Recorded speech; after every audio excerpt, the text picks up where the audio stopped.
So I'm just stirring up the wort a little bit. We're going to be boiling the wort for around 30 minutes. Depending on what kind of beer you're brewing, you might brew it for even longer. This is a good time while you're waiting to get your primary fermenter sanitized and ready to go. Make sure while you are doing that, though, that you keep an eye on your boiling wort, because you want to avoid boilovers. And that is a very messy situation and something that you don't want to deal with. Just wanted to give you guys a nice shot of the wort while it's boiling. You can see that cooking up very nicely. Alright everybody, our wort has finished boiling. We've been boiling it for about 30 minutes like the instructions said.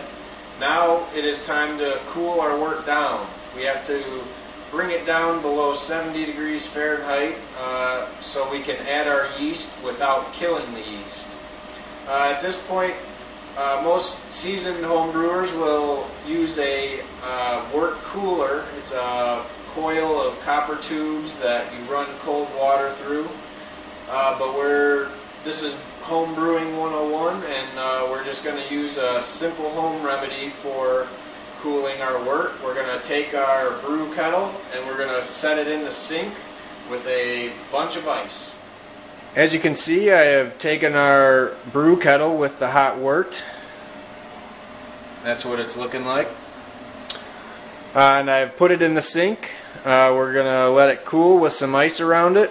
Wait till it gets to about 65 degrees or so.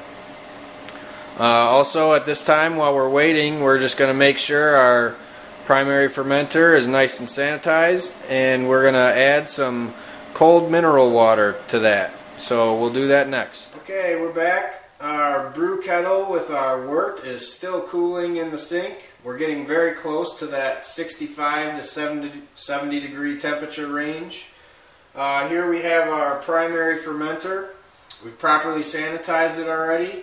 Now we're going to add a couple of gallons of mineral water to the fermenter before we add our wort.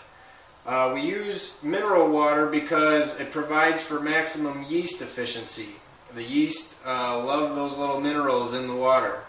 So I've already gone and done that. I've added 2 gallons of the mineral water. Next step will be to add our wort. That'll probably bring us up to 4 gallons. And then once we're done with that, we'll add maybe another gallon of water to bring us up to 5 total gallons. Alright, well, we are now ready to add our wort to our primary fermenter. So we'll go ahead and bring the fermenter and put it down on the floor. We're going to grab our chilled wort. And we're just going to dump it in slowly and steady. You'll see it mix with the water perfect.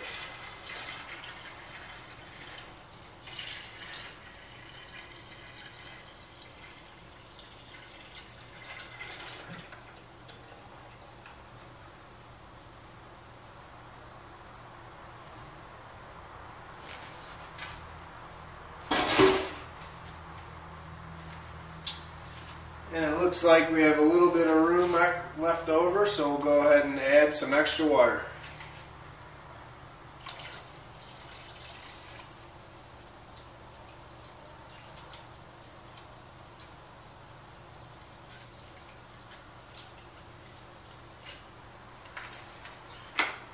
And there we go, 5 gallons of wort, ready to be fermented. Okay.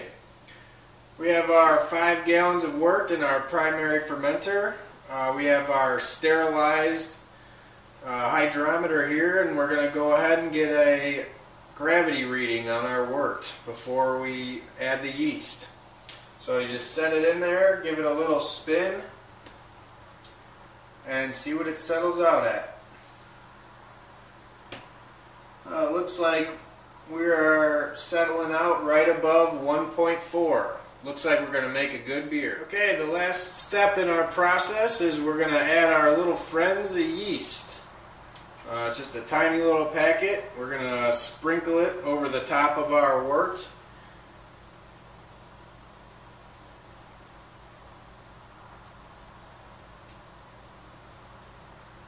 Spread it nice and even.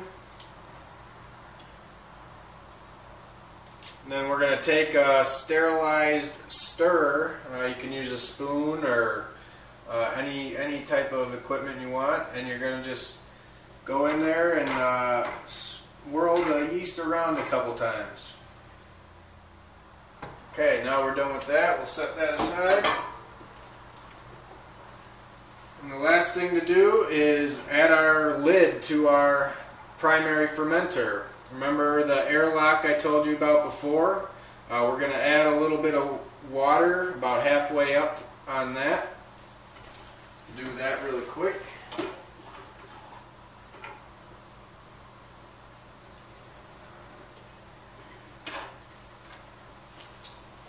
Put the cap to that back on.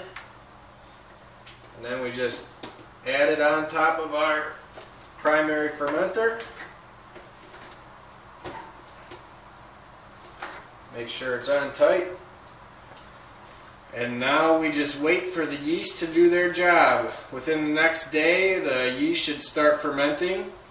You'll start seeing some air bubbles coming through your air stop there, and then you know they're doing their job. And in about a week, we should be ready to bottle our beer.